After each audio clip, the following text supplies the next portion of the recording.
আমরা এখন যাচ্ছি হচ্ছে অ্যাক্রেটরি মিউজিয়ামে। আর এটা হচ্ছে অ্যাক্রেটরি ভিলেজ।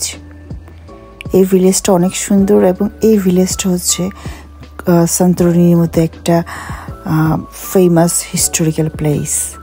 তো এইখানেই আমরা কিছুক্ষণ নামলাম আমরা বাস থেকে। আর এই যে হচ্ছে মিউজিয়াম, এই মিউজিয়াম নিয়ে অনেক একটা বড় হিস্ট্রি আছে। যাই হোক, আমি যখন ভিতরে যাব তখন এটা নিয়ে কথা বলবো। তো এই যে মিউজিয়ামের যাওয়ার পথে আমার টিকিট আমাদের কাটা লাগেনি আজকে, আমরা খুবই সৌভাগ্যবান। নর্মালি এখানে টিকিট কাটতে লাগে হচ্ছে ইচ পারসন 12 ইউরো, বাট আমাদের জন্য ফ্রি হয়েছে আজকে।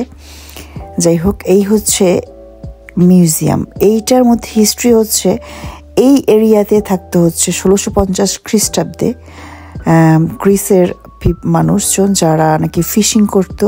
অনেক ফার্ম ছিল, যারা অনেক বড় লোক, এই এরিয়ার মানুষজন ছিল অনেক বেশি বড় লোক। কিন্তু একটা ভয়াবহ ভলকানো অগ্নুৎপাতে এই পুরো এরিয়াটা ধ্বংস হয়ে যায়। এখন এটা পুরো এরিয়া ধ্বংসস্তূপে পরিণত হয়েছে।